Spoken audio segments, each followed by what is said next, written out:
Good morning, everyone. Welcome to our meeting today, and we have the opportunity to talk with the Global Fund, and we got a couple guests with us before us. We got Christopher Ben, who's with the fund, and we also got Sven Robinson, who's probably no stranger to most of us around the room. Welcome, gentlemen. Glad you could both be here. I just wanted to talk a bit about the Global Fund and the fact that it was established in 2002. It does great work with AIDS, TB, and malaria. I think a lot of us know that.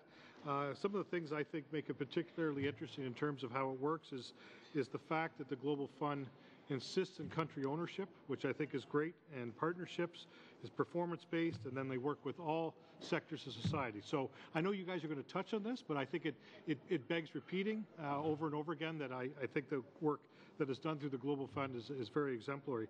The other thing is that I know there was a pledging conference in 2013 with over $12 billion that was pledged, and I know that Canada, since 2002, I believe, has pledged and committed over $2.1 billion, if I'm not correct. So I think that bears repeating.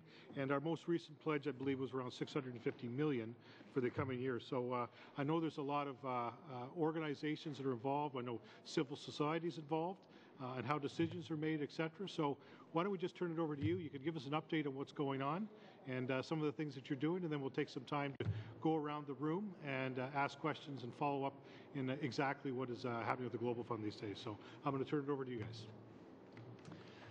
Thank you very much, Honourable Chairman, and all members of Parliament and of this committee. It's always a special pleasure for me to be here with you. I've been able to talk to you several times and to update you on what's happening, not just on the Global Fund, but I think also on global health in general. And so I'm particularly pleased to be here with you this morning. And my first message is indeed one of great thanks to Canada, to its government, but also to you as parliamentarians for what you've been supporting over so many years now on global health. Canada has shown extraordinary leadership in global health, both on maternal and child health, and Canada is well recognized for that over many years through the G7 summits and their commitment to maternal and child health, but also to the Global Fund and therefore to the fight against the major infectious diseases, AIDS, tuberculosis and malaria.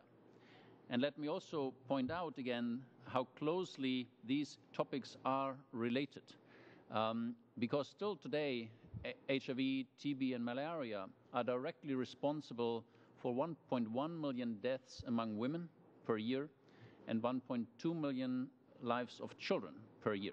So there's a very close link between the international efforts to improve the health of women and children and the efforts that we do in addressing the major infectious diseases.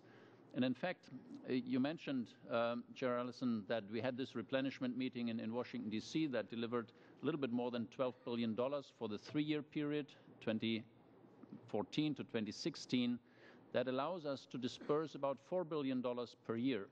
And roughly half of that directly goes into the health of women and children. So just to emphasize this very close link. And I want to thank you also for the consistent support across all parties here in Canada for global health. I've always perceived that this was very much a bipartisan issue supported by all of you, and I really want to thank you for that. And therefore, let's look a little bit at what has been achieved with this extraordinary support from Canada over the last couple of years. This is the year when the international community represented by the United Nations is reviewing the progress on the Millennium Development Goals. We will have the big summit in September in New York, and therefore it's important to take stock. And if you realize that, child mortality has now gone down by 50%. Over the last bit more of a decade. That is an extraordinary achievement that few of us working in the field would ever have thought would be possible. Similarly, maternal mortality has gone down also by about 50%. And if we look at the 3 diseases, AIDS, tuberculosis and malaria, you see decreases in infection rates and mortality also in the order of 40 to 50% across all these 3 diseases. When the Millennium Development Goals were established in 2000, it was perceived as a global emergency crisis because the numbers were going up and up. 6 million people are dying from these diseases every year.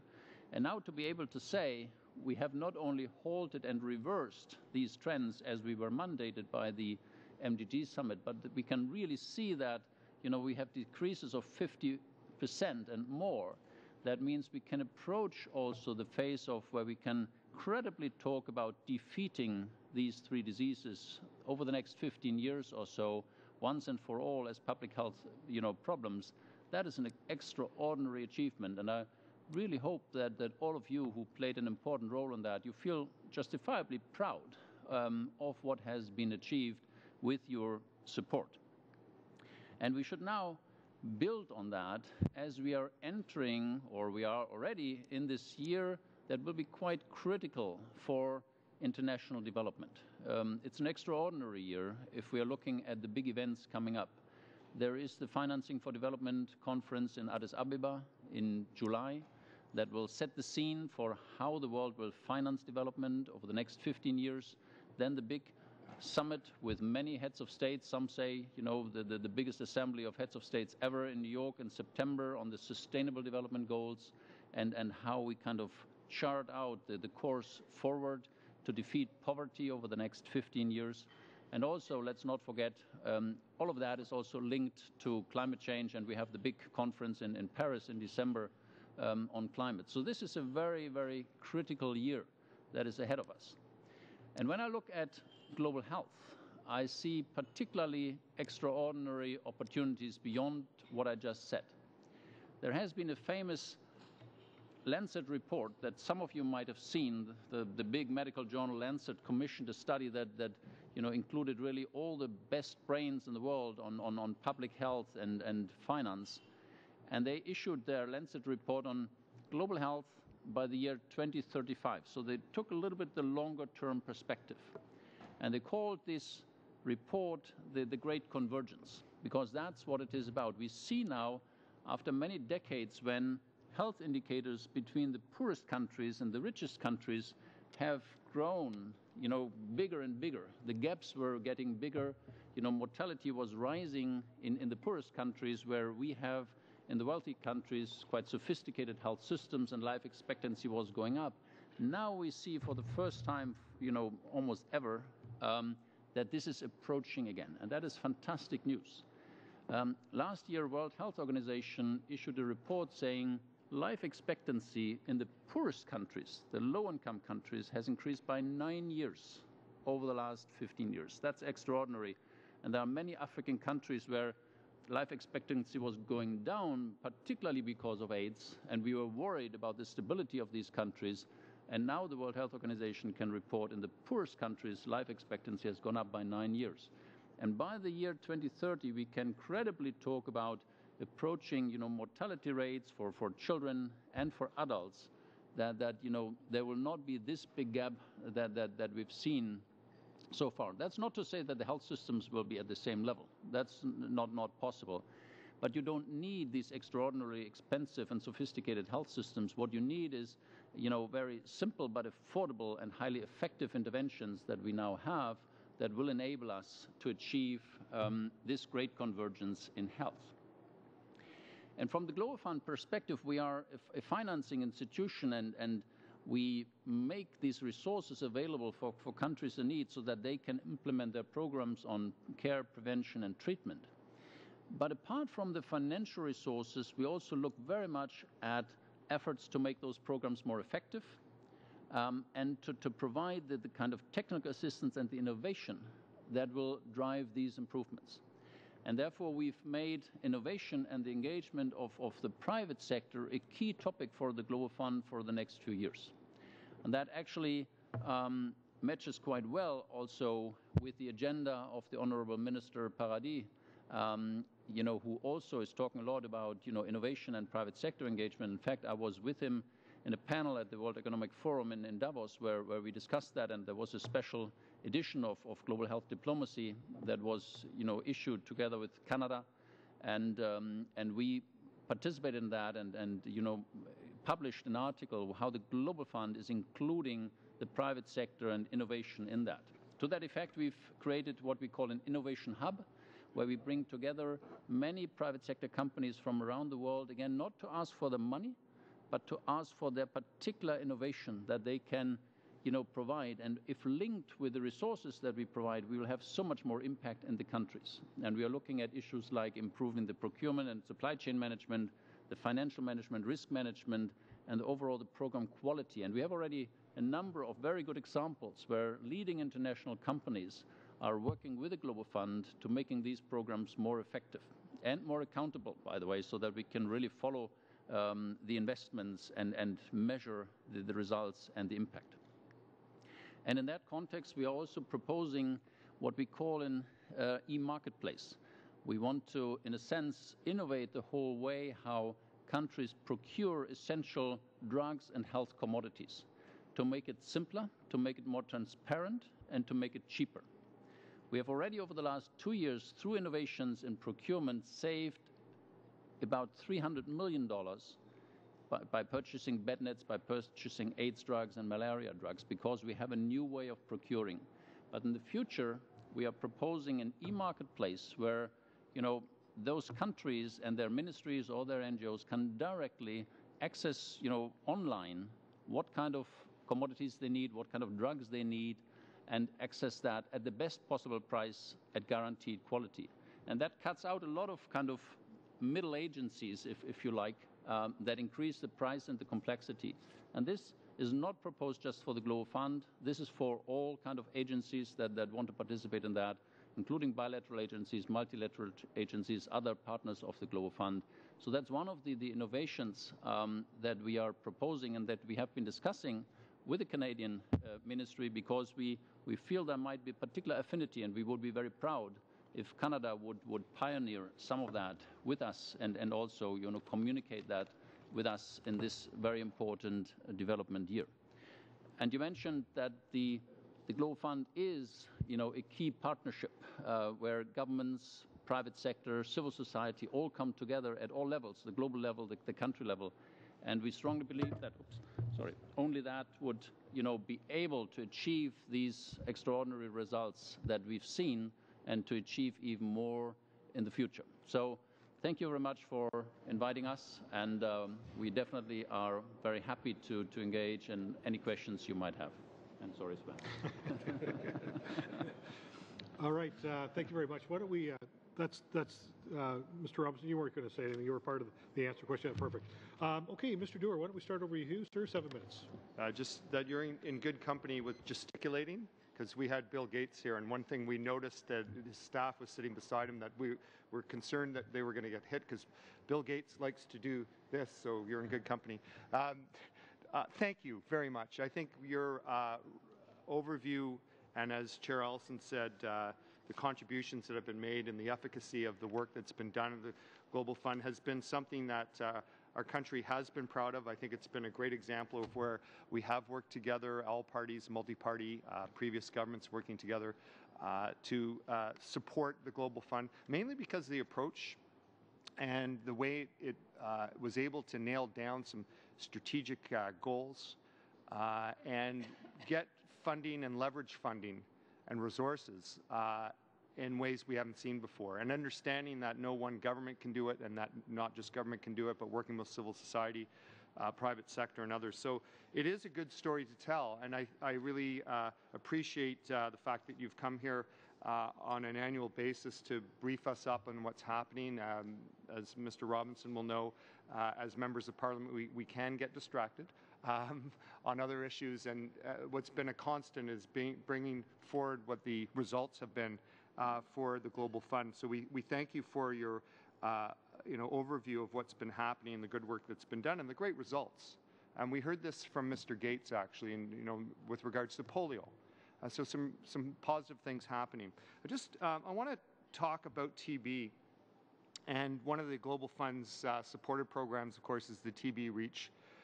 And for those who don't know, it's just the idea of being able to detect as well as treat, and that's clearly important to be able to do both in the most vulnerable areas, the hard-to-reach areas. And the name says it all, TB Reach. And in 2010, our government was a great partner in this. It contributed a 5-year contribution of $120 million to the initiative. we're hearing, and I'm saying hearing, there's no facts in this, and I'm hoping we can clarify, but there's some question about that being renewed.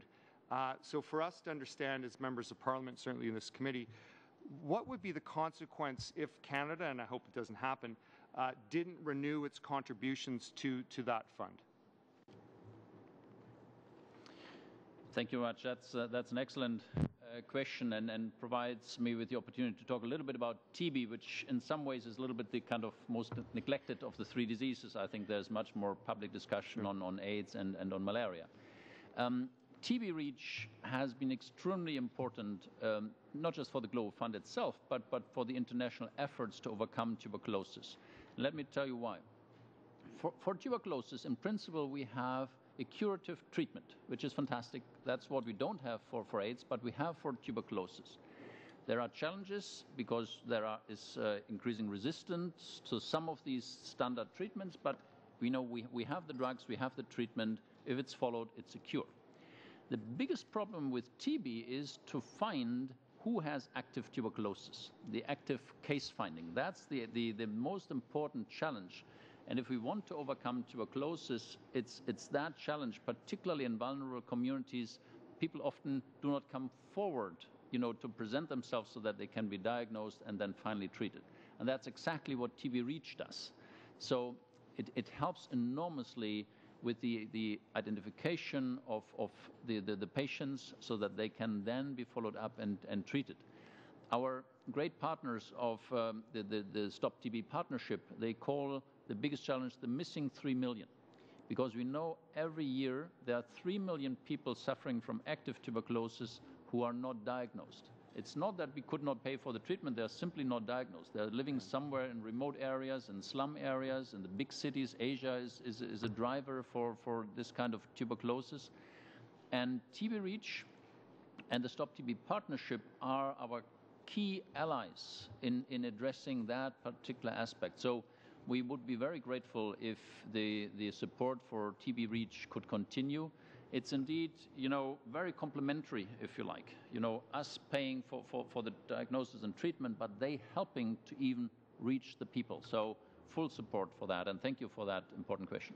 And I'm hoping, and maybe our friends on the other side will let us know where we're at, but we haven't heard whether the commitment's there, so we're obviously encouraging the government to follow up with the commitment to that important fund, as you said, because right now, just give us an overview of what Canada's role is within that funding this initiative.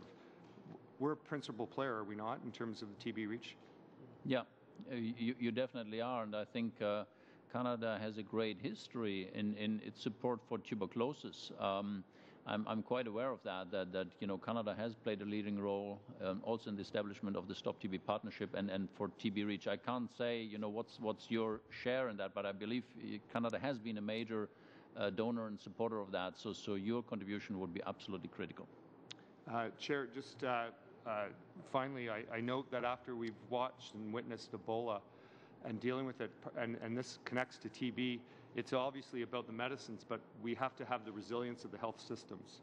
And I guess I just wanted to finish off my comments, because you're going to pull the plug on me, that we do understand that when we're funding these initiatives through the Global Fund, it's also about resilience in health systems and allowing people to get the diagnosis as well as getting the treatment. And so again, thank you to our witnesses. Thank you. Thank you. Thank you very much, Mr. Dewar. We're going to move over to Ms. Brown for 7 minutes, please. Thank you very much, and good to see you here again. I think it's been maybe a year and a half since we saw you last, but good to have you here again. And you're right, Canada's doing great things. The $650 million that I announced in Washington a year and a half ago, we announced $500 million for the Gavi project. And so when you start to talk about convergence, it's all of these initiatives that we are seeing work hand in hand that are really going to make a difference globally. The reduction in maternal mortality, the reduction in infant mortality, the number of children.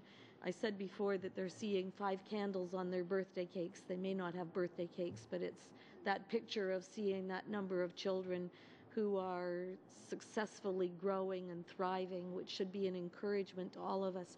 And as you well know, the Prime Minister made that announcement of $3.5 billion last May in the summit for reaching every woman, every child. And that money is going to be dispersed from 2015 to 2020. All of the money that we had announced, the $2.85 billion that we announced in 2010, will all be distributed by the end of this fiscal year. So Canada has been very, very generous in its contributions, and I think we are now starting to see the convergence of all of these initiatives coming together, and immunization, the focus on nutrition, the new focus that we have on vital statistics. Every one of those initiatives going to help tremendously as we move forward.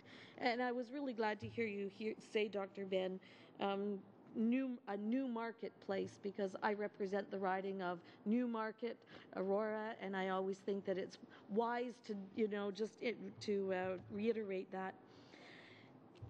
I was in Botswana a number of years ago, and I saw the allocation in their health budget to the initiatives for HIV/AIDS. And Botswana is one of the countries that has been severely impacted.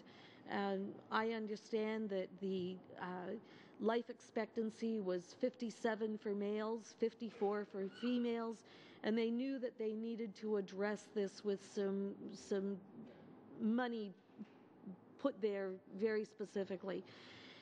I wonder if you can just tell the committee a little bit about how health systems are working with you at the Global Fund to start growing their own substantial health systems that are addressing the issue, and how do you work with them on a financial basis to see that happen?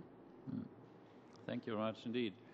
And it's great that you're mentioning Botswana as an example, so let me take that and answer your question through that. Botswana is one of the countries where I worked and advised, hospitals in Botswana before the Global Fund was created. In the years 2000, 2001, Botswana had the highest HIV prevalence in the world. You will recall, it was close to 40% of young adults were infected with HIV. It was an absolutely devastating situation. And I was in some of these hospitals where we introduced the first kind of antiretroviral treatment schemes, which was so urgent, and at that time it wasn't even clear whether under these conditions you could implement that. So that was a year or two before the Global Fund was created. Now Botswana, has indeed made tremendous progress on HIV. It was one of those countries where the life expectancy had gone down to like 35 years on average. And you mentioned quite rightly, it has gone up now again to 54 among females. So that's a tremendous achievement. And, with the investment over the years, they have really scaled up their health systems. The hospitals are in a much better, place now. And Botswana is a relatively wealthy country. It's an upper middle income country. They now don't depend anymore on Global Fund funding. So we are not financing the treatment anymore. We have over the years, but they are now at a point where their health system can support that itself. And I think that's a great achievement. And we do want to see over time that countries can graduate out of this international support if possible. And we see significant economic growth in many of also African countries. Botswana is just the kind of leading example, I would say. So we've always believed in investments in the health systems as we invest in these three diseases. It was never kind of something where we just deliver the drugs and then you take care of that. That does not work. Unless you have a workforce that is trained, unless you have hospitals with laboratories and outpatient and inpatient services, you cannot do that. Let's talk about the prevention of mother-to-child transmission, something that is very dear to Canada because of the Muskoka initiative. That requires that there are good antenatal services for women that they can attend and where they get tested and where they receive overall antenatal care. And if they show to be HIV positive, they receive also the treatment so that their babies will be born without HIV. That was an investment in the health systems, particularly for maternal and child health. So that has really been going on. Billions have gone in these health systems through Gavi, through Global Fund, through other initiatives. And there has been so much talk about Ebola, of course, over the last year, and it was a very dramatic situation. And there was a lot of criticism that the international response was late, and I do take that. But we should also not forget that many countries like Mali and Senegal and Nigeria and others, they were able to prevent any outbreak. They had early cases, and the health systems were strong enough to prevent that there was any further spread. And now we are grateful that also Liberia and Sierra Leone and Guinea, seem to be turning the corner on that. That is also because there has been significant investment in the health systems of these countries. Otherwise, they would not have been able to cope with that. And there were a lot of there are good studies now that show also the investment in AIDS, tuberculosis, malaria help those countries to then also address the challenges, like through new diseases or other particular health challenges. Thank you. That's all the time we have for this round. We're going to finish up this round with Mr. Garneau. 7 minutes, please. Thank you, Mr. Speaker. Thank you for your testimony. You drew a very positive portrait of the Global Fund, and I'm delighted to hear that. I think we all, of course, support the work that is being done and the value of it. At the same time, it almost made me feel I really have no questions to ask because everything is going perfectly. However, in the real world, nothing is ever perfect. So I'm going to ask you to sort of reach down into the back of your head and tell me, is there one thing that bothers you, that keeps you awake at night more than any other with respect to possible areas of improvement that could be done with the Global Fund? Mm-hmm. I can reassure you that there are many things that keep me awake at night.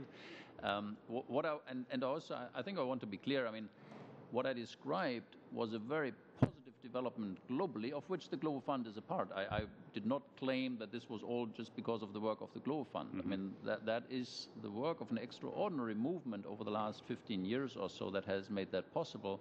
And we've been privileged to be part of that. The challenges for an organization, if you're asking now, the functioning of the Global Fund as an organization, is still mainly this particular challenge that you want to have a light touch.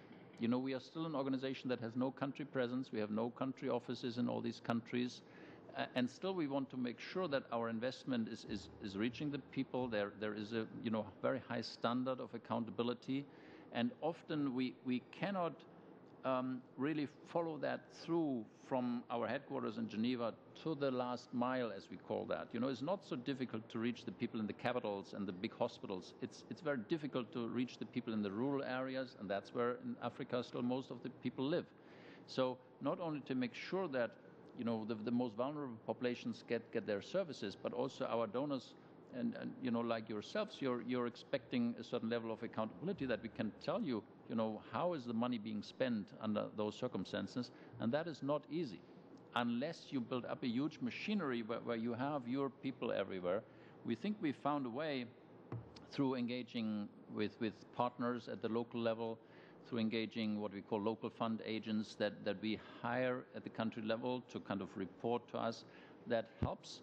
But there is always this kind of a dilemma, of a global organization that has the mandate to be light touch and keep the administrative costs down, and still to be accountable for billions of dollars that you spend in many countries with very weak systems, not just health systems, financial systems.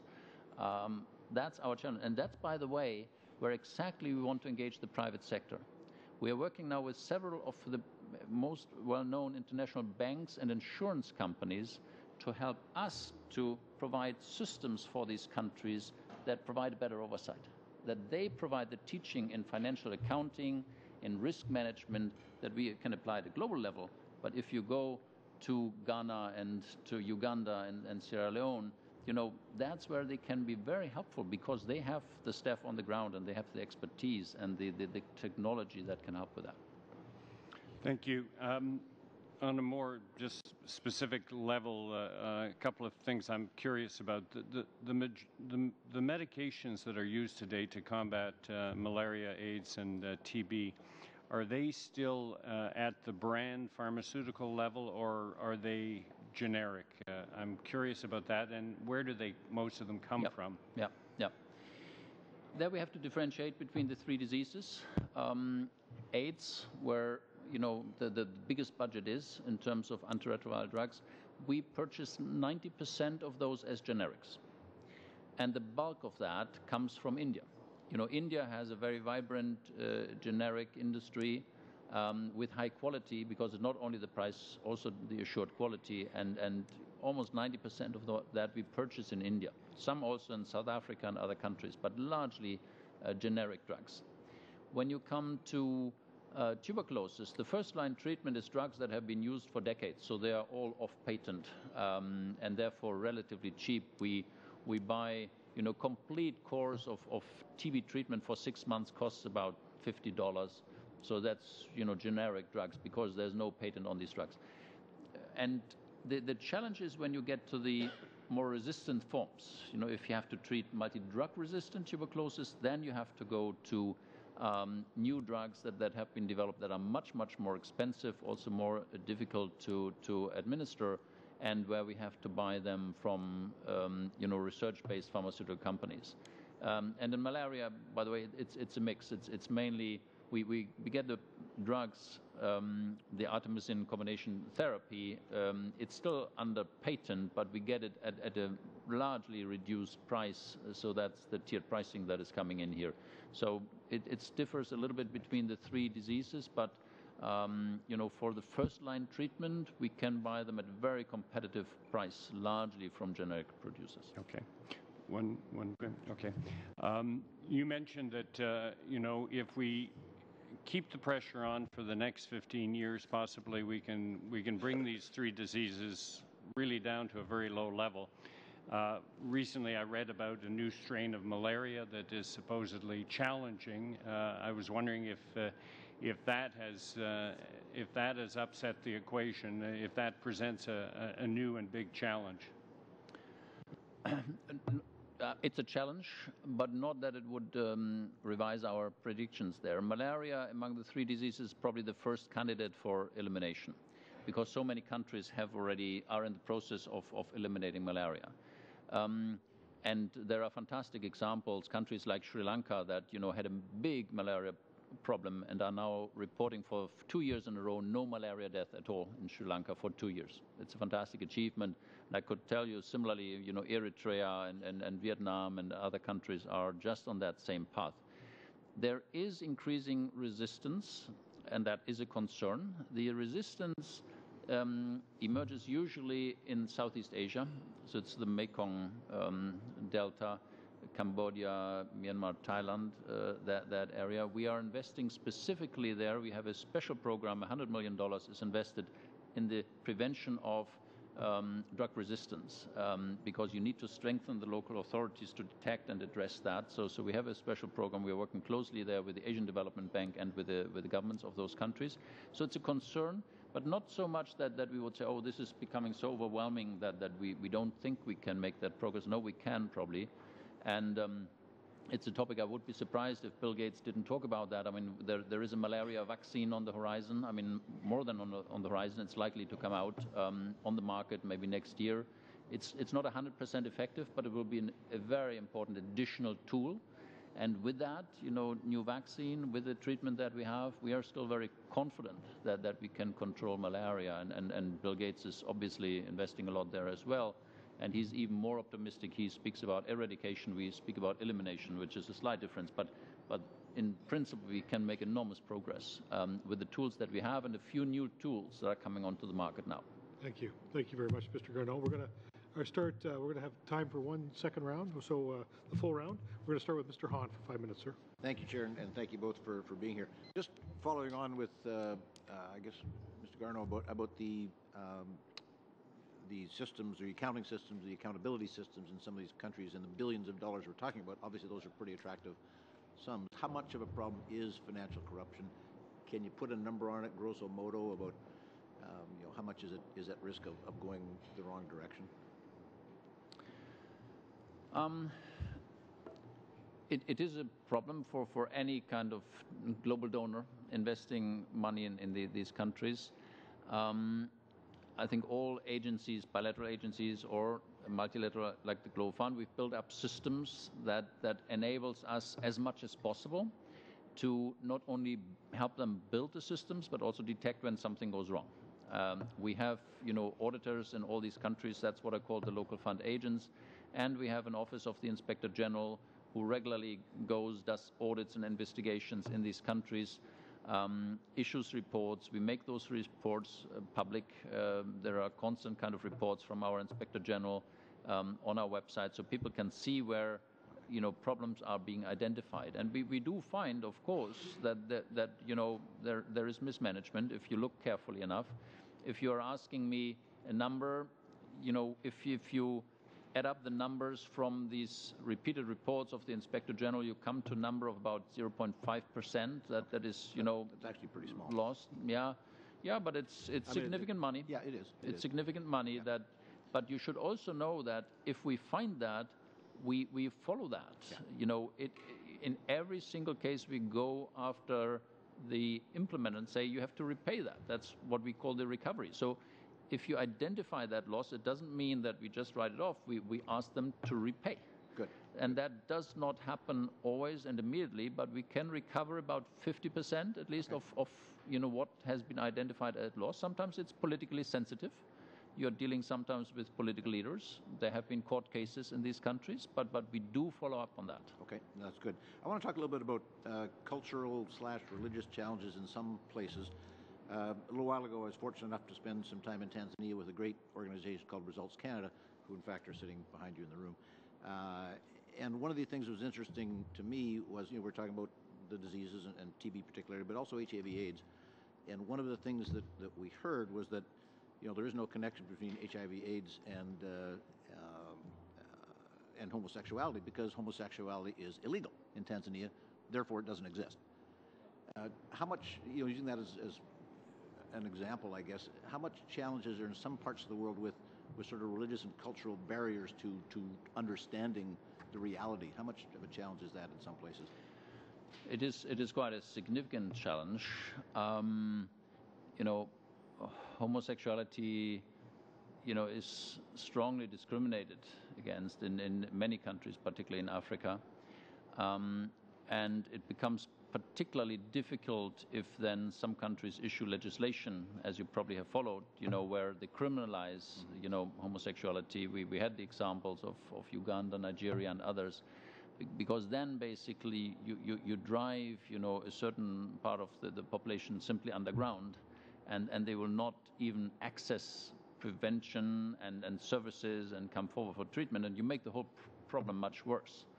So that is a significant problem. The Global Fund has a role here. We always, talk to those governments, but we do that in a diplomatic way, because anything else will be interpreted as kind of, Western dominance and so on, and we have different cultural values. So you have to do that in a very sensitive way, but we do engage those governments and point out that this is not just a human rights issue, because there they say, don't teach us about human rights, but it is a public health issue at the same time.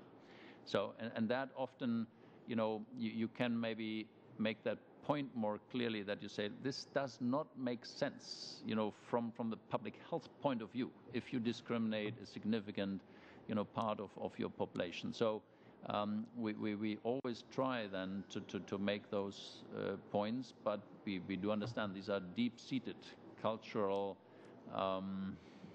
prejudices, if you like. That's all the time we have. If I could just add one quick point to that, there is an important role here as well for parliamentarians to play on this question, because there are a number of international parliamentary organizations, whether it's the Inter-Parliamentary Union, the Commonwealth Parliamentary Association, the OSCE Parliamentary Assembly, in which you have an opportunity to engage with members of parliament from some of these countries, like Tanzania, Uganda, and others. And I've found, and my work with the Global Fund is trying to promote that engagement among parliamentarians. You can make a real difference just by raising some of these issues in a respectful but clear way with parliamentary colleagues at the international parliamentary level as well. And that's an area where certainly I know the former Foreign Minister John Baird really deserves credit. He really reached out not just to parliamentarians, but to other government ministers and leaders as well. And Canada has really shown some leadership in that area, which you as parliamentarians across party lines can also promote in your work at the international level. Just wanted to mention that as well. Thank you. Thank you very much, Mr. Robinson. We're going to move over here to Ms. Moore for 5 minutes. Merci. J'aimerais parler particulièrement des résistances aux médicaments, particulièrement pour la tuberculose et le paludisme. Quand on prend le plasmodium falciparum, il y a de plus en plus de résistance à la chloroquine. On voit ce phénomène-là. Oh, est-ce que vous comprenez? OK. Sorry, did not get it. I'll stop the clock here. You will cut back my time. He's very good. Okay, you can stop.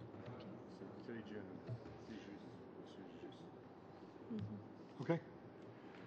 I did not get that first So we'll because of my repeat. poor French, but also because it was not very loud. We'll so. get her to repeat. Sure, absolutely. Donc, mes questions portaient particulièrement sur la résistance aux médicaments pour le paludisme et la tuberculose. Il y a entre autres au niveau du paludisme. I think you're still having a hard time. Why don't Sven, you can help him get, maybe the volume needs to be turned up on his. Sure. You got French. Oh, you got French. Okay. It's been that long, eh? So try it. Go ahead, start again. Est-ce We'll que make sure the maintenant, translation is working for you. vous avez la traduction? Je pense. Try, keep talking. Keep talking. Est-ce que vous avez la traduction maintenant? Vous avez juste à... Yeah. OK. Donc, mes questions portaient sur la résistance aux médicaments, particulièrement pour la tuberculose et le paludisme. Quand on sait, par exemple, qu'en Afrique, il y a beaucoup de résistance au niveau du plasmodium falciparum à la chloroquine. Le falciparum, c'est quand même celui qui est le plus mortel. Il y a certaines problématiques aussi au niveau des médicaments. Il y a beaucoup de faux médicaments sur le marché. Les gens les prennent pas nécessairement jusqu'à la fin du traitement. Il y a aussi de plus en plus de travailleurs étrangers, dont des travailleurs canadiens qui vont travailler en Afrique et qui régulièrement ne prennent pas leurs médicaments préventifs parce qu'ils n'aiment pas ça, ils n'ont pas les effets secondaires. Donc, ça peut aussi contribuer au phénomène de résistance. Et malheureusement, souvent parce que on sait qu'au niveau commercial, le fait de créer des nouveaux médicaments pour lutter contre ces maladies-là ne sera pas rentable financièrement parce que c'est principalement des clientèles qui n'auraient pas le moyen de se permettre d'acheter des médicaments brevetés ou plus efficaces. Donc, il y a quand même très peu de recherche qui se fait pour développer des nouveaux médicaments. Quand on prend la tuberculose, par exemple, le traitement est 6 mois. C'est difficile de faire en sorte que quelqu'un, pendant 6 mois, va continuer à prendre des médicaments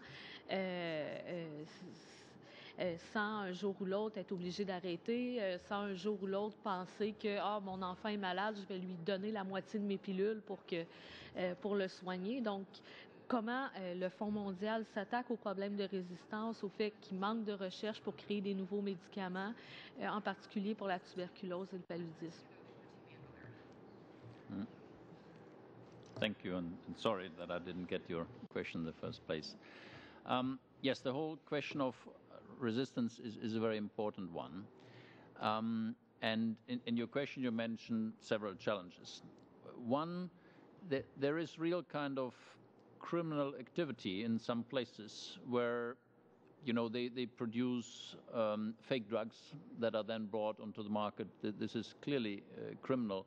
And that is, by the way, one reason why we have this emerging resistance against malaria in Southeast Asia, because the background is often, you know, that you have fake drugs that are brought onto the market there, which leads to incomplete treatment and the development of resistance. We actually have, and that is, you know, Global Fund together with WHO and with many other agencies, and actually also agencies like Interpol, we have a global steering committee on exactly that issue of fake drugs and the criminal activities around that, because that's beyond the Global Fund what we can do ourselves. You know, here you need really law enforcement, you know, agencies at the country level, at the international level, that will address that. But this Global Steering Committee does exist, and it is currently chaired by a representative of the Global Fund. So that's particularly, I would say, relevant for malaria because there is a big black market for malaria drugs. For tuberculosis, it's a little bit different because, as I said before, the standard tuberculosis drugs, I mean, they're all kind of drugs that, have been discovered 40 years ago. They're off patent. There's not much gains, if you like, in the black market for that. The reasons for drug resistance there is more people in institutions, incompletely treated. Eastern Europe, Central Asia is a big area where you have emerging TB resistance, even more, I would say, than in Africa, for example, where the experience with our TB programs is relatively good. We call a good outcome if 75 to 80% of the people who are started on TB treatment finalize that. That means they're really cured after 6 months, and that's the best way to prevent TB drug resistance. Complete and effective treatment. The issue is often more social, if you like, and that's why you have that particularly in Eastern Europe. In prisons, for example, are a big breeding ground for TB resistance. Yes, we do need more research. TB has been completely neglected, I would say, in terms of development of new drugs. Recently, that has changed a bit. There are now 2 drugs that have come to the market, and that's the first time for over 30 years that we had, really new drugs that we can now use for the most dangerous drug-resistant forms. We would never use that for standard treatment. You have to be very careful with these new drugs that you use them only where appropriate so that you don't get resistance to these new drugs, but they are now available. You're absolutely right. Research into TB and other neglected diseases is very necessary. The Global Fund itself does not invest in research, we have to say. That's much more the role for the Gates Foundation and government entities to do so. But we have, of course, what we would call a pull factor. I mean, we incentivize research because the companies know if they develop these new drugs, there is an organization that can then pay for that. So that has an effect. I think that's a pretty good collaboration between the Gates Foundation, Global Fund, and others, that now we see more research into that, also into the more resistant forms on all 3 diseases.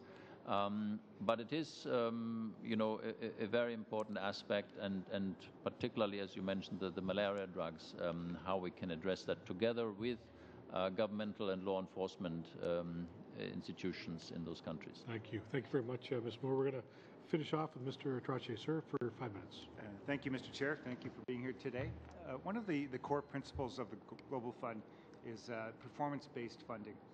And I think that's a very strong, it's a very powerful message to send. And there's billions of dollars being spent, and I think it would be helpful for people. Ultimately, it's not countries contributing to the Global Fund, it's actually taxpayers, and it's helpful for them to have it at a more tangible level. If you could pick maybe 3 countries to help people understand how this performance-based funding would actually work in practice, and maybe pick a star country that has shown incredible performance in some of these measurable things like HIV infection rates or malarial infection rates, and maybe a kind of a typical country, and then maybe a country where they've just not shown the performance. And then what is the mechanism that kicks in if they're not demonstrating the performance? How does the Global Fund deal with those? And I guess in the case of a country that has been a star performer, does the funding disappear, or does it focus on something else, maybe more prevention as opposed to treatment? Yeah, thank you. Great. So let me think of 3 examples, because indeed then you will also see that the method of results-based funding will change, depending on the situation. You're right, the Global Fund has always said we are a results-based funding organization, so that applies across the whole portfolio. But then the capacity of the countries varies. And one of the very clear top star performers has been Rwanda for many, many years. You can see that from the results. It's quite outstanding. I mean, there you have a coverage now of AIDS treatment, malaria treatment, mosquito nets, 90% across the whole country. Fantastic results. But not only that, they have the systems with the accountability where you can have the trust that they use that well.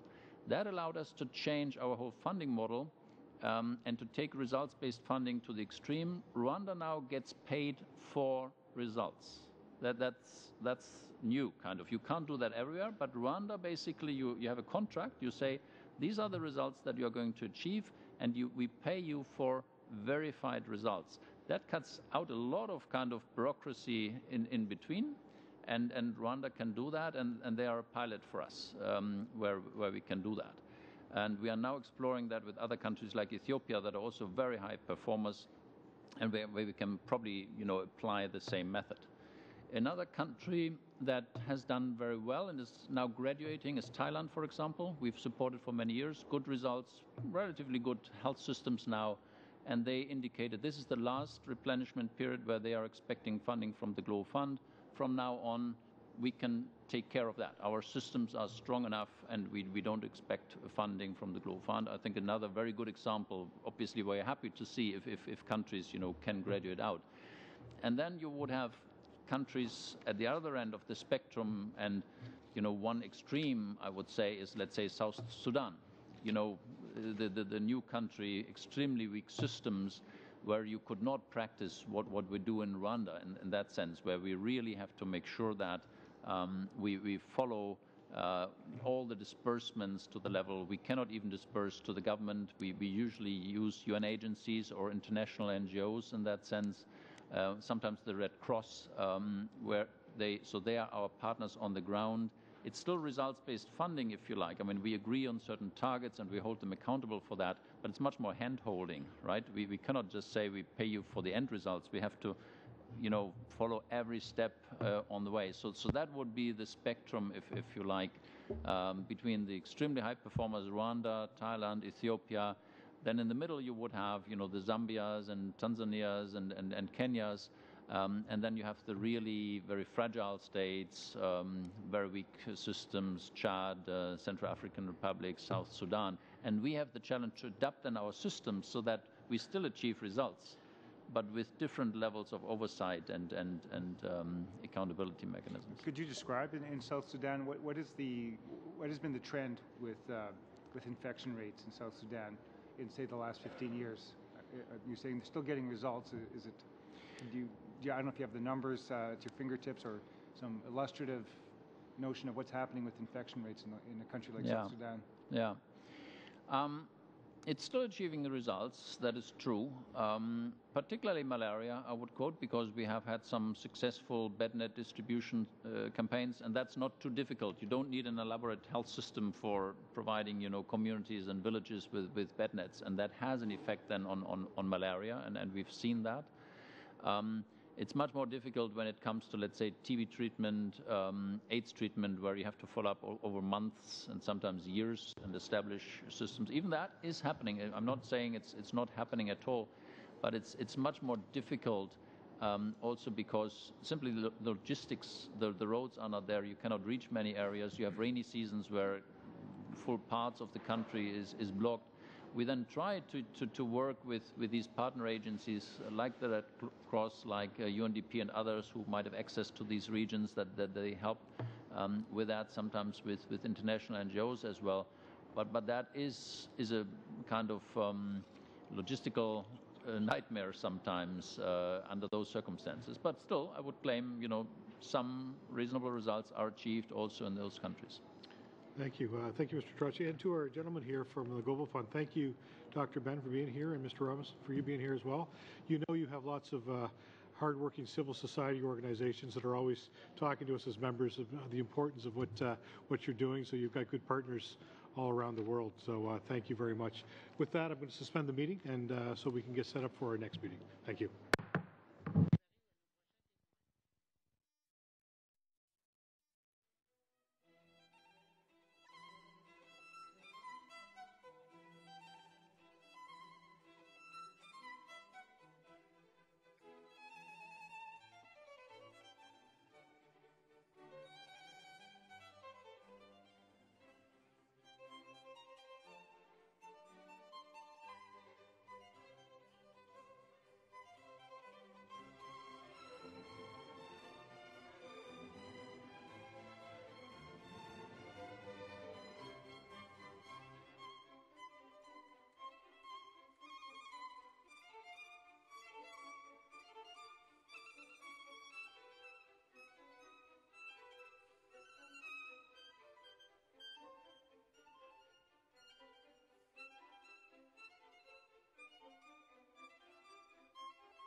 Okay, welcome everybody, and pursuing to Standing Order 1082, our study in the situation in Hong Kong.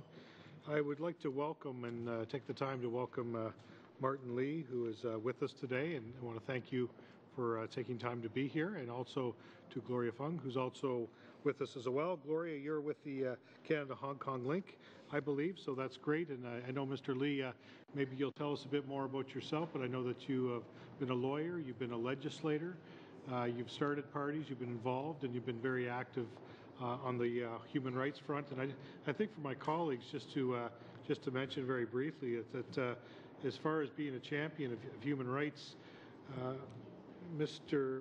Lee has received numerous awards. I know he's received the 1995 International Human Rights Award by the American Bar Association, the Prize for Freedom by the Liberal International in 1996, the Democracy Award by the United States National Endowment for Democracy, and in 1997, the Schumann Medal in 2000, which Lee was first non-European to receive the European People's Party and European Democrats. So very much involved in the champion of human rights.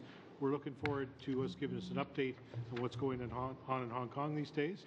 After you've had a chance with your opening statement, then what we'll do is we'll move around the room and have our members ask questions and find out more information. So welcome, Mr. Lee. We're glad to have you here. I turn the floor over to you for your opening statement. Thank you, Mr. Chairman, and thank you, honourable members, for having us. And thank you, Mr. Chairman, for the wonderful weather you have organized for us. Hong Kong is at a crossroads. If Hong Kong can proceed from now, according to the blueprint laid down for Hong Kong by Deng Xiaoping in the early 1980s, Hong Kong will have a bright future, and I dare say so will China. But if Hong Kong were to go down the slippery slope as now, Hong Kong will become soon just another Chinese city. So this is a very important point in our history. 18 years after the handover of sovereignty on the 1st of July, 1997. I have prepared a short brief for you, Mr. Chairman and honourable members, so I won't go into that. But I think it is important to look at Hong Kong. We must do so in the context of China and in the context of Canada and China relations. I will start by saying that there is no inconsistency between a good policy for China and Hong Kong and your foreign policy of democracy, freedoms, and human rights. They are perfectly consistent. Some people think that if you want to have China trade, then you better be quiet on human rights issues and so on. Let me say that this is a wrong approach. China has no respect for any country which is in their pocket. China respects a government which believes in fairness.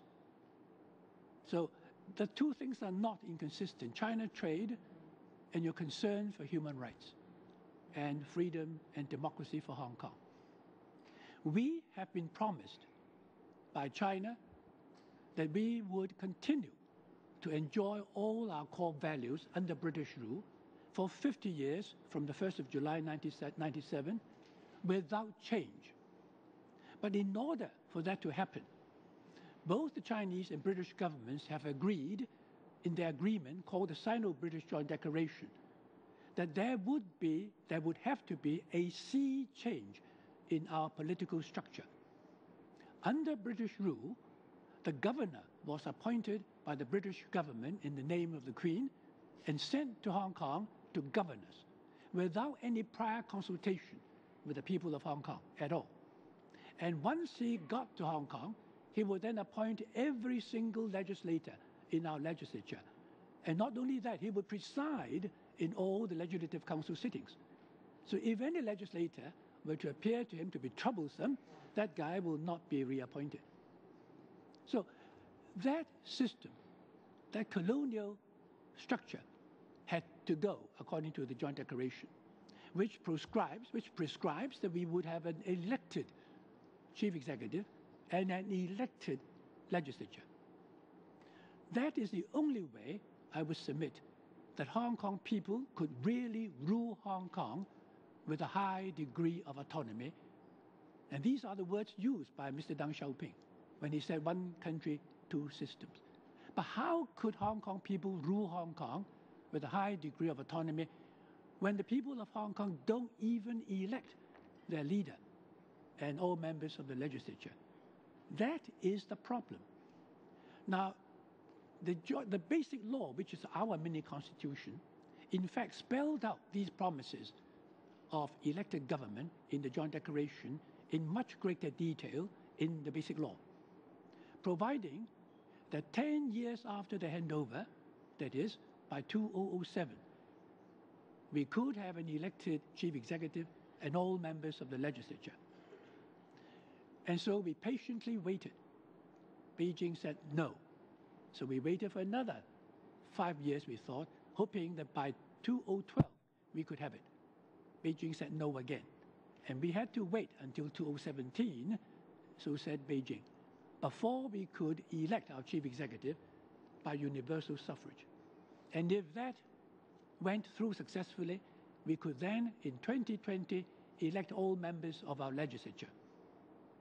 Unfortunately, after 10 years of waiting, Beijing decided on the 31st of August last year that although Beijing would certainly allow Hong Kong people one person, one vote in the election of our next chief executive in 2017, when it comes to the nomination process, Beijing would call the shots. In other words, Hong Kong people would only be able to elect among 2 or 3 candidates, all of whom will be pre-selected by a Beijing-controlled nomination committee. In other words, Beijing will pick puppet A, puppet B, or if we are lucky, even puppet C, for us to elect.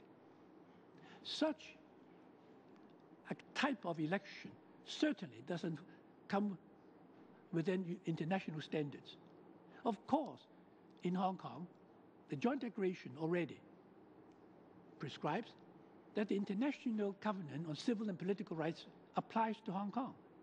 And basic law, our Constitution itself, prescribes by Article 26 that all Hong Kong permanent residents have not only the right to elect, but the right to stand for elections. So what was decided by Beijing last year was clearly contrary to all these promises. In fact, it is also unconstitutional, but I will not go into that until perhaps you ask me questions on that. It would take me too long for that. Now, so how do we go from here? The democratic camp of legislators, who amount to more than 1/3, have vowed that they would vote against any bill proposed by the government, which is within the confines of the decision in Beijing on the 31st of August. So if they restrict Hong Kong people's right of nomination of the candidates in 2017, these legislators will vote against it. Now, this particular bill under the Basic Law requires a 2/3 majority, a special majority of 2/3 of all the legislators before it could go through. And we have more than 1/3. So we could block it. Now, are we going to block it? And if we block it, what happens next? Everything remains to be seen, because it would depend on the paramount leader of China, Mr. Xi Jinping. He has been seen to be amassing power unto himself. He was described by the Time magazine last year as Emperor Z. Now, if he really wants power for the sake of power and to become an emperor, Hong Kong will soon become a Chinese city. But if he should prove to be a reformer, having got power unto himself, then there is hope for China and hope for Hong Kong. And I hope the Canadian government and the Canadian Parliament will speak up for us at this difficult stage. You have every moral obligation to do so, because Beijing, in fact, appealed to your support when the Joint Declaration was first announced. Beijing wanted the world to support the joint declaration between Britain and China, because Beijing was afraid that there will be too much emigration from Hong Kong if Hong Kong people have no hope in their future. So the Canadian government, having been lobbied successfully by China to support the joint declaration, certainly owes a moral obligation to the Hong Kong people when things are going wrong. You cannot be accused of interfering in China's internal affairs because China had lobbied for international support. So I would leave some time for my colleague. Mr. Chairperson, honorable members of the Standing Committee, thank you very much for giving us this chance to testify on the critical situation in Hong Kong and also the importance of protecting democracy, autonomy, and also rule of law in Hong Kong, which has a very deep and close connection with Canada. Supporting the people of Hong Kong in defense of their human rights and also democratic rights is vital in building strong and respectful foreign policy in Canada. Canada has a stake in the current crisis in Hong Kong for 4 reasons. Number one, as one of the countries endorsing the joint declaration signed in 1984, Canada has a moral duty to urge China to respect and honor what they have promised to Hong Kong people in respect to one country, two systems, Hong Kong people ruling Hong Kong with a high degree of autonomy.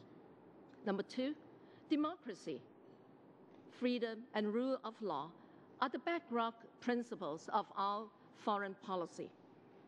We are morally obligated to defend these basic civil rights of the Hong Kong people. Number three, it serves our national best interest to defend the rights of our Canadian citizens living in Hong Kong. Hong Kong is Asia's most Canadian city, with its 300,000 Canadians and also over 200 Canadian companies based there. Hong Kong is Asia's 3rd largest financial market.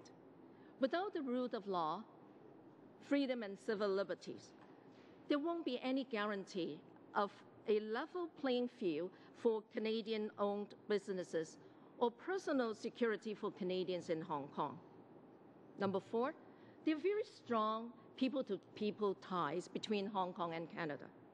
Last year, numerous community organizations, student groups, and national organizations have rallied to show their support to Hong Kong. The all-party motion of the House of Commons calling on China to respect international agreements are not only well received by Hong Kong people, but it will also have a positive impact on China in the long run. But we all need to do more at this critical time, with the people of Hong Kong threatened by ongoing erosion of their basic human rights. We therefore respectfully recommend, number one, that the Standing Committee undertake a full study of the critical situation in Hong Kong and submit a report to the Parliament to serve as reference in the formulating of government policies on this issue. Number two, the Government of Canada issue an official statement urging China to honor and respect commitments to the joint declaration and the promise of universal suffrage to Hong Kong people before the chief executive election format is decided by the Legislative Council of Hong Kong by mid-2015. Thank you very much. Thank you very much. Now we're going to start our first round with Mr. Dewar from the NDP. 7 minutes, please. Thank you, Chair, and thank you to both of our witnesses for very clear, concise statements. I just want to start, Chair, by acknowledging the recent work of the UK Parliament, who recently just tabled a report in the UK Parliament. And I just want to read what the report said, and it's relevant to our discussions today. From that report on Hong Kong, They said the preservation of both the letter and the spirit of the joint declaration is crucial to Hong Kong's economic and business success. Recent debates over electoral reform have exposed deep divisions in Hong Kong and a wide divergence of expectations for its political future. In addition to debates on constitutional reform, we heard widespread concern that the autonomy, rights and freedoms guaranteed to Hong Kong in the joint declaration and basic law have gradually eroded in recent years. A free press and the right to demonstrate peacefully are essential to the functioning of a free society and are among the most crucial pillars upholding Hong Kong's high degree of autonomy. I couldn't agree more, and I think what we've heard today, particularly Canada's role in acknowledging with our good friends in China the 84 process that led to the 97 agreement. And I want to state that we believe, certainly as the official opposition, and I think many of my colleagues around the table, that we have a critical role to play, as Mr. Lee stated, Mr. Chair. And that is that we need to see Canada being a responsible actor, having good relations with China. To say all we're simply affirming is what was agreed to, both in 84, in 97, and for the path forward. And I'm interested because Mr. Lee did say, Mr. Chair, that and acknowledged, which I think is important, the trajectory of this, a very similar history to Canada's history, you know, having a governor appointed and then appointees to a legislative body. We went through that in our history. But he also said something very important, Mr. Chair, and it leads to my question, is that Deng Xiaoping had been the, if you will, had the vision of this as leader of China. And it is in keeping with his vision that this agreement be honored. And so my question to Mr. Lee, through you, Chair, is we know that he's had pressure from officials, et cetera, and just recently, just this past Monday, for his participation in the democratic protests. But I wonder if you could tell us, Mr. Chair, what is happening on the ground with people in Hong Kong. It's been quiet for the last number of weeks, months even, and I'm wanting to get from him exactly what is happening on the ground. What can he tell us about how people are feeling and what people are doing to advocate for China and Beijing and officials to adhere to the commitment of both 84 and 97. Thank you, Chair. Well, the Pan-Democrats in the Legislative Council have reaffirmed their refusal to vote in support of any bill which is going to be presented to the Legislative Council based on the 31st August decision of last year. And they have just affirmed that 2 days ago. And of course, as far as the university and secondary school students were concerned who participated in this beautiful umbrella movement, they are now all back to universities or schools, studying hard, I hope. Now, but these young people, having been baptized into democracy, have got in their hearts, each of them, the fire of democracy burning. And no iron fist is going to quench that fire in future. So that gives me great hope. Because instead of old people like me continuing to fight for democracy, now we have a totally new generation. And of course, it is Hong Kong's future. I remember in the early days of this movement, umbrella movement, young Joshua Wong, who just turned 18 at that time, said, I'm going to fight for democracy for me and my next generation. A young guy of 18, fighting for democracy for the next generation. And when I heard that, I thought to myself, I could now retire. Instead of me fighting for him, he's now fighting for the next generation. So, yes, things have quietened down, but everybody's waiting for the government to produce a bill to the Legislative Council, which is going to happen maybe within the next month or two. But the decision is going to be made in Beijing.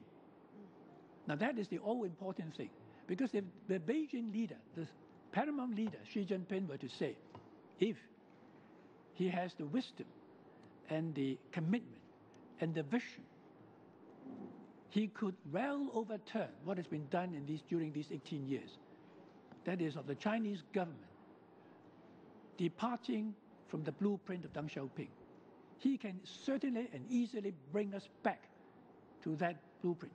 Well, and if I may, Chair, one of the things that I find interesting is that, in fact, what has been laid out by Deng Xiaoping before and is an opportunity for the present government is to actually be more progressive and enlightened than the predecessors.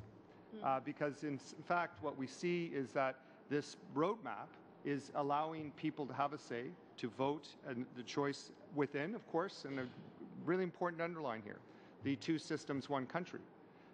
So it is a real opportunity if the leadership chooses to embrace this. I just want, in the time I have, is how important it is, and maybe I'll just leave this as a statement, what we heard from Ms. Fung and from Mr. Lee, but is that this committee, if we can, to do a follow-up to this and to at least recommend to government what was recommended, and simply that our government express its commitment to the 84, the 97 agreement, and that we are seized with that as a committee, and perhaps we can follow up with that after. Thank you. Thank you very much. I'd like to add, some of my observation of the umbrella movement in Hong Kong. This movement has been joined by people from all walks of life, men and women, young and old. And the most amazing part is that a lot of young people have come forward to take ownership of the city. And we always say afterwards that Hong Kong is never the same as before. Just recently, Canada Hong Kong Link had organized a sharing with the student leaders in Hong Kong. And they told us that they have spent their future time in integrating with the grassroots and also educating the grassroots as, why it is so important for them to come forward to fight for genuine universal suffrage instead of, the handpicked electorates by the Beijing government. And I think it's really good if the committee can organize a full study of the Hong Kong situation in the future so as to enable more representatives from Hong Kong to be able to share their views with all of you. Thank you very much. We're going to move over to Mr. Han for 7 minutes, please. Thank you, Mr. Chair, and ni hao and xie xie for being here. I've had some contact in Edmonton with the Hong Kong Canada Business Association. It's very dynamic and profitable organization for both countries. Mr. Lee, how much confidence or hope, realistic hope, do you have in Mr. Xi being the reformer that you hope he is? And can the opposition legislatures in Hong Kong, is there enough strength there to effectively at least vote against or try to block the legislation if he is not the reformer that you hope he is? Certainly, the pan-democrats could block it. There's no doubt they could block it. We have enough votes. And at the moment, I don't see anyone going to the other side. Now, as to Mr. Xi, of course, nobody can be certain because he has been hitting these tigers, as we say in Chinese, these corrupt tigers. And these are real tigers. And so even he is finding it not an easy job at all, but he is hitting at corruption harder than any other of his predecessors. And the next thing he also did, which gives me some hope, is that he has just introduced a new state policy, which is to govern the country, to rule the country by law. Now, of course, it's not good enough for you and me, because we would have liked not rule by law, but rule of law. But at least is a starter. So I hope that he is a man of vision, and he could actually lead us back to Deng Xiaoping's way. Because, Mr. Chairman and members, I believe when Deng Xiaoping came up with this idea of one country, two systems, he did not mean it only for Hong Kong or Taiwan or Macau, but he also intended that policy to apply to the rest of China. That is why he said Hong Kong must keep what we have under British rule for 50 years without change, but at the same time having democracy to bolster these, to protect these core values. And he wanted Hong Kong to remain high, and he obviously reckoned that China would take about 50 years to catch up with us. And that is why he said 50 years. In fact, this was confirmed when the secret documents were released in Britain after 30 years. So there was a document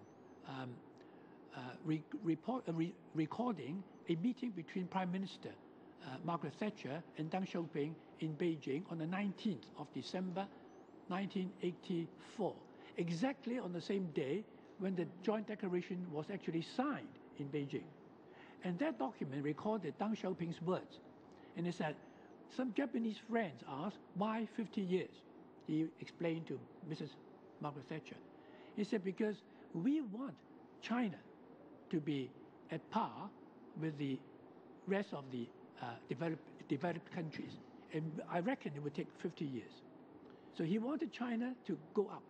And of course, if you look at China today, there is no socialism being practiced there, or communism. It is capitalism. But in Mr. Deng Xiaoping's words, capitalism with Chinese characteristics. Sorry, socialism with Chinese characteristics. That means capitalism. All right? So he obviously was looking at Hong Kong, a Chinese city with the rule of law and all our human rights and a level playing field, corruption well under control. And he obviously wanted China to go down that route. That is why he sat down in this policy, one country, two systems. He meant it also for China to catch up with us. And that is why I'm confident that if Mr. Xi, the present leader, has got power into himself, has got rid of the corrupt tigers, hopefully he would go down the road of reform. And what better signal for him to give to the rest of the world that he means business, that he is a reformer, when he actually allows Hong Kong people to have democracy as it was already promised to us. I couldn't agree more. And one of the things about things changing and people advancing and so on is that change, I think, probably has to come from within eventually in China, in mainland China. We spent some time in Taiwan last year, and one of the topics of discussion was what will it take to change China into more free market, freer society, and so on. And one of the comments was the more that Chinese people from the PRC spend time in Taiwan and Hong Kong and other places, the more they're going to demand the things that they see the people of Taiwan having and the people of Hong Kong having and the people of other parts of the world having. So what's your sort of assessment of, you said 50 years, maybe it's 50, maybe it's 100, but what's your assessment of the power, ultimate power of the people of China to change China from within, and somebody like Mr. Xi, seeing that coming and basically getting out in front of that parade? Yes, it's quite right. When people are educated overseas, I mean, they see the world. I mean, a lot of Chinese students are studying here. They go back. And the important thing is, any good leader of China, and I hope Mr. Xi is one of them, will see, all right, now China is now the world's second largest economy. But how do you sustain it without a corresponding political structure? How can you, after killing all the corrupt tigers, what do you do next? How do you keep the country free from corruption? You've got to have a system. In fact, Deng Xiaoping said it many years ago. When there is a good system, even evil men cannot do evil. But when there is no good system, even good men cannot do good, but may be forced to do evil. That good system, I suggest, must be a democratic system. So a good leader will say, okay, now that China has economic power, what's next? If you want to sustain it, he must make sure that China will go down the democratic way, like all the other countries in the world. And Hong Kong is just the best place to begin with democracy in China, because they have already promised that to us. Thank you. Thank you very much, Mr. Han. Mr. Garneau-Su, 7 minutes, please. Thank you very much for being here today to offer your testimony and to answer our questions. one question I have, in talking about the joint declaration as well as the basic law, the question of elections and of course the very big issue of pre-selection of candidates. Is there anything in any of the writing of either the joint declaration or whatever documentation exists and the basic law that spells out specifically whether or not the selection is based on a pre-selection coming ordained by China, or whether that detail was left unsaid? Yes. Now, first of all, the joint declaration itself only talked about broad principles because it's an international agreement. But the joint declaration itself says quite specifically that China's basic policy on Hong Kong, which was already set out in the joint declaration, will be further set out in a basic law for Hong Kong, where more details were in fact given. So that in both Article 45 and Article 68 of the basic law, it is said that the election of the chief executive, Article 45, and the election of the entire legislature, Article 68, for both of these elections, the ultimate goal is to have universal suffrage. But Article 39 prescribes that the provisions of the International Covenant on Civil and Political Rights are to continue to apply to Hong Kong. And that covenant, of course, then sets out effectively that they will be elected democratically. And the basic law, as I said, itself, Article 26, says that all Hong Kong permanent residents would have the right to elect and the right to stand for election. And indeed, the United Nations Human Rights Committee has already ruled that the election has to be genuine and fair. And so there must not be too much unnecessary restriction to the right to stand for elections. Now, at the moment, what Beijing has said is they must love the country. The candidates must love the country. Well, it is a good thing. But how do you spell it out in the law? Who decides whether anyone of the ladies and gentlemen here loves the country or loves the country enough to be in China, well, of course, to be in Hong Kong, to be chief executive? And they will decide, oh, this guy is not a patriot. I mean, that restriction totally is wrong. So I think you look at the basic law, look at the joint declaration, and look at the international covenants, and together it has to be a meaningful election. Hong Kong people must be given a real choice. Now, the nomination procedure is prescribed actually in the basic law, Article 45, to say that there will be a nomination committee, broadly representative. And of course, the best and the broadest representative way is to have all the members of the nomination committee to be elected by one person, one vote, which is an indirect type of election, as in the election of a U.S. president. So it's indirect. Now, I don't mind that, but it cannot be right that Beijing could effectively control the constitution of such a nomination committee. The Standing Committee of the NPC actually decided in its decision on the 31st of August last year that the nomination committee would consist of 1,200 people following the present election committee of the chief executive. And these 1,200 members would be elected in the same way as under the now existing system for election committee. That is, they would be elected not one person, one vote, but by functional constituency type of elections. Now, this is very old.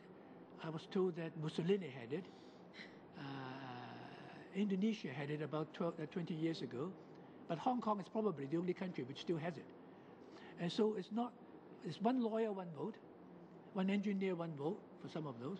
When it comes to the commercial side, it's one company, one vote. So a rich man will have many votes because he's got many companies. All right? So this is totally unfair. And that is why I said in my opening that if we go down this route, the nomination committee will be controlled by Beijing. At the moment, if you look at the present election committee of the chief executive of 1,200, Beijing controls at least 950 out of 1,200. And Beijing decided last year that anybody who wants to be a candidate in the election of the chief executive in 2017 must have the support of at least 50% of the 1,200 members of the nomination committee. They control 950. How could we put up somebody with 600 votes? So that is why they want to control it. Very quickly, two questions. Of course, we've seen the umbrella movement. It has been covered quite a bit in the news. And those are, from the appearances, a lot of young people, as you said, who may have been born after 1997 or close to there. How does the Hong Kong population in general feel about this issue? And secondly, apart from this issue, how would you describe relations between China and Hong Kong? Now, this issue has turned out to be very divisive. And I would say it was because our chief executive, no doubt, at the direction of Beijing, wants to divide the community. For many, many years, even after the handover, the Hong Kong community is a very harmonious one. I remember, people will, yes, they belong to different parties like here, all right? But they're very polite, even though they don't agree with you politically. But this particular movement has resulted in the community being totally polarized. Because whenever the pro-democracy people hold a demonstration, Beijing will make sure that there is a counter demonstration. And it's documented in many press reports that these people were paid to protest against our protesters, all right? And then there's a scuffle. And so it's very divisive. But public opinion polls show that although a lot of people were inconvenienced, including me, when you go to work, you're inconvenienced because they were occupying Central, where my chambers are, and Causeway Bay and Mong Kok. These were busy districts. All right? So a lot of people were inconvenienced. But surprisingly, very few people were really very angered by these things. And the relationship between China and Hong Kong, in one word, it could be immediately improved if Mr. Xi Jinping were not only to give Hong Kong people the vote, but to give the Hong Kong people the right to stand for elections. It will be completely harmonized again. Thank you. Thank you very much. That's all the time we have. We'll start one more round for 5 minutes. We've got three speakers here. Mr. Goldring, we're going to start with you for 5 minutes, please. Thank you, Mr. Chairman. And welcome. Thank you for being here, Mr. Lee and Ms. Fung. And I suppose if we were to abide by the letter that was received from the Chinese ambassador, that perhaps we wouldn't be meeting here today. But fortunately, this is Canada. And I have a question along the line of the thoughts. And what I'd like to know, Mr. Fung, is what is Britain saying about this? Have they expressed any direct concerns, or are they involved in trying to bring about adherence to the original agreement? What have they been doing? Have they been communicating any concerns for this too? May I take this one? The British government, until recently, has been very disappointing because it is a signatory. So it has every legal right to say to the Chinese government, hey, look here, what's happening? But they chose not to. And I have to say that their foreign policy on Hong Kong is simply, give us more China trade, please. Now, I choose words carefully, but I'm afraid that is how they have behaved in the past.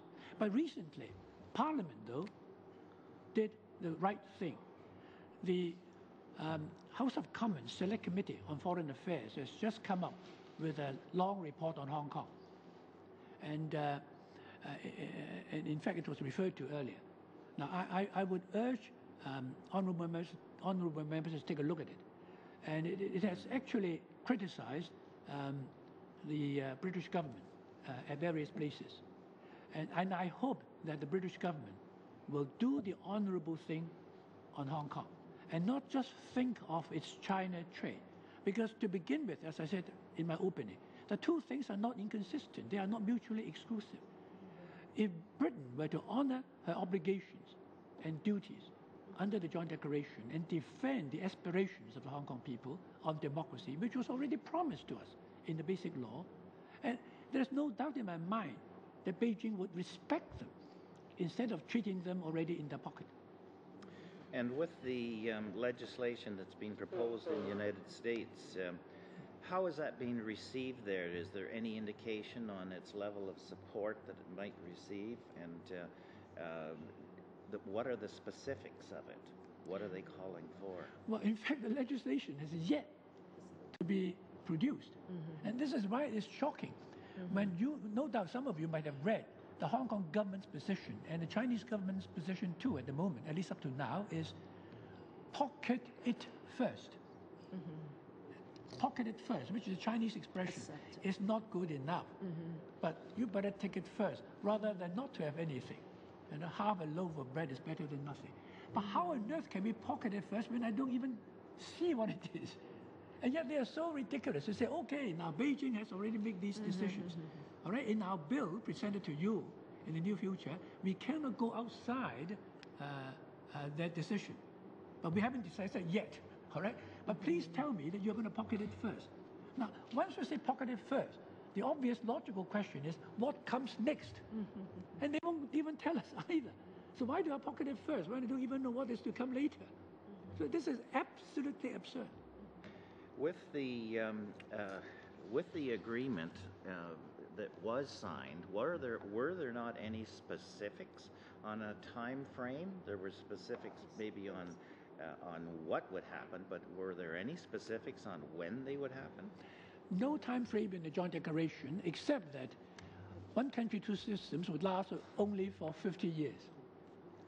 At first, I thought it would take place immediately, because the Joint Declaration was signed in 1984, but to take effect in 1997.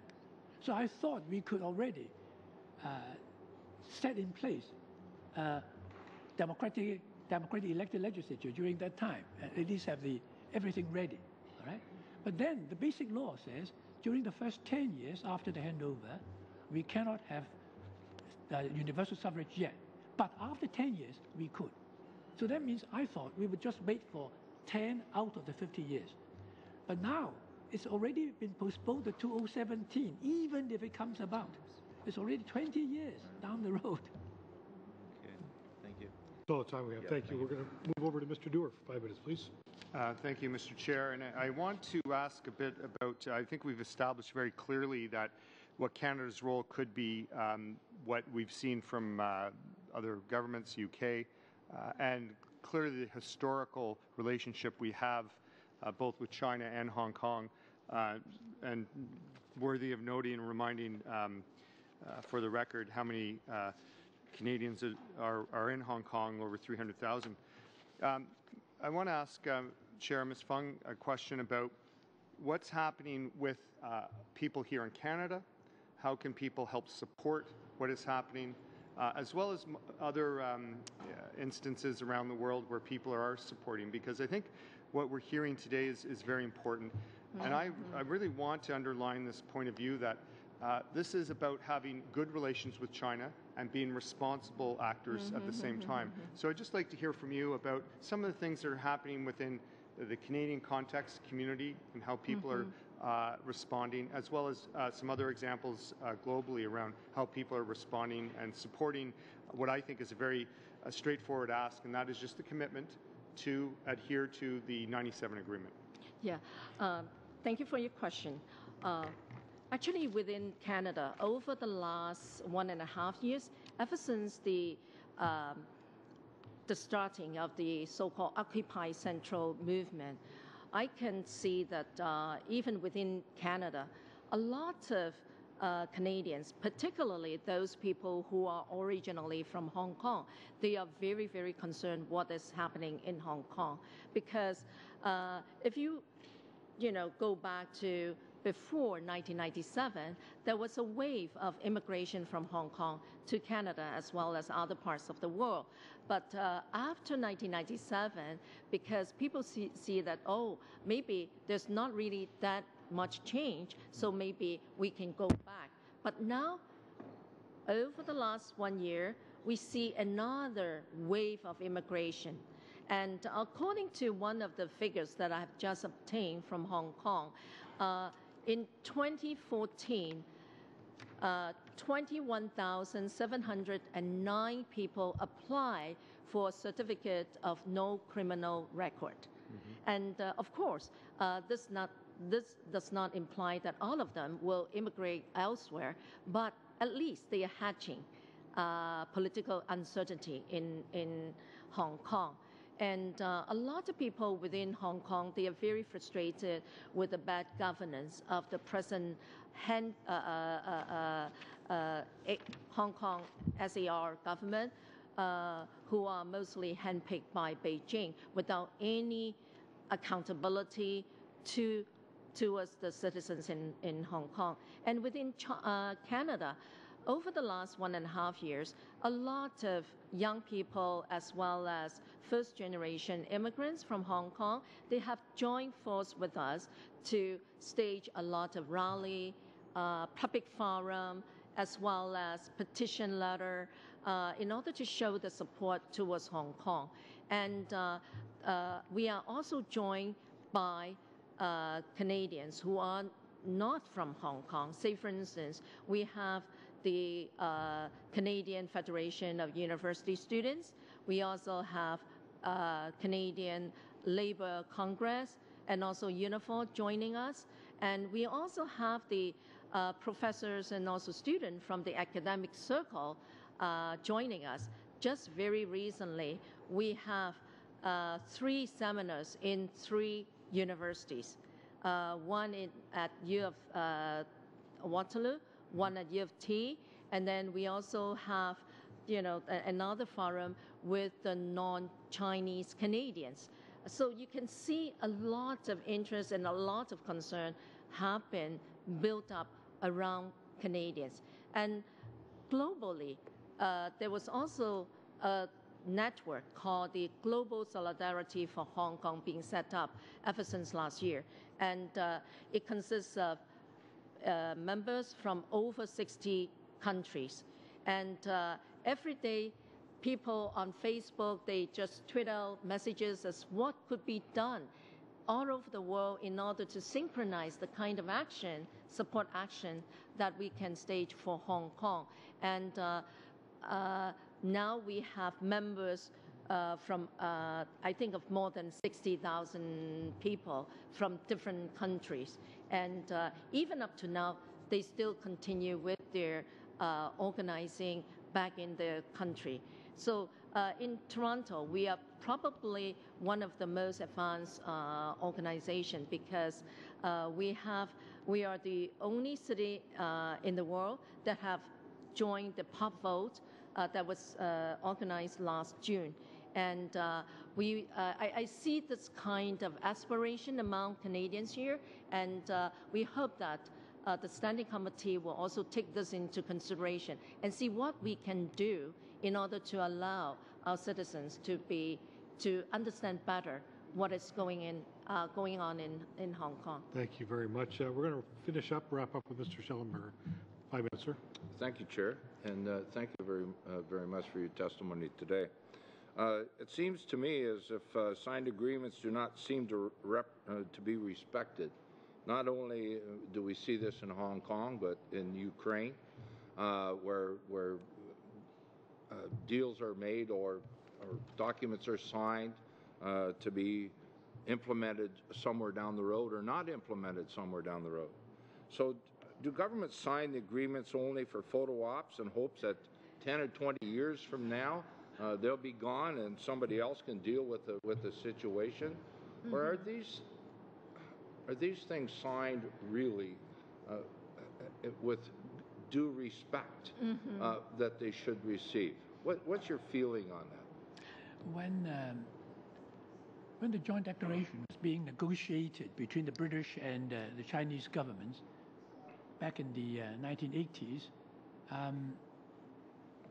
if I can go back to Deng Xiaoping's words, what he said to Margaret Thatcher, he said that, well, to have an agreement under which we take back Hong Kong is not going to be difficult. I mean, he could simply tell the British, get out. But he says it won't be right unless it is supported by the people of Hong Kong. So he made it a condition precedent to the agreement. And now he actually got it, because at the time, Hong Kong people, some were very reluctant, others saw in it a possibility of there being a successful future for Hong Kong, even though many people, I suppose, in their heart would have preferred some other means of settlement. I, for one, went along with that, but starting from day one of the joint declaration, I made it my business to hold China to every promise contained in it. Because to my mind, if you let one promise go, the whole thing may collapse. And it has to be, everything is tied together. And that is why for all these years, I have done my best, at least try my best, to hold China to all these promises. Now, it could still work if Xi Jinping were to go back to Deng Xiaoping's actual blueprint. But one of the important premises is that the Chinese leaders must trust the Hong Kong people. How can you have one country, two systems when there is no mutual trust? But now the trouble is, although the Democrats in the Assembly, in the Legislative Council, have more votes every time there was election in Hong Kong than their opposite parties, they are simply ignored in the Legislative Council because their superiority in voter support outside the Legislative Council is not translated into an equal number of seats, or at least proportionate, because we have a very unfair method of elections because of these functional constituency type of elections, which still accounts for half of the legislature. And so the government keeps on ignoring the Democrats within the council. And that is the problem, and that has to be redressed. But I hope, Mr. Chairman and honourable members, I hope your support of Hong Kong would be non-partisan, because that is the case in the US Congress, and that has been the case in the UK Parliament. You are stronger when you are united. Yeah, I would also like to add one point to your question here. Actually, late last year, when Britain tried to send a delegation to review the implementation of the joint declaration in Hong Kong, the Ministry of Foreign Affairs of China publicly announced that the joint declaration was no longer in effect beginning from July 1st, 1997. Now, what that implies is that, China does not, honor and respect what they have promised before.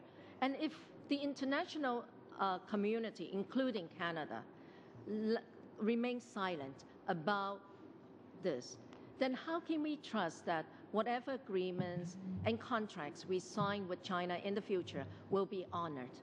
I think we need to pay attention to this kind of pattern, because it will also have an impact on Canada in the future.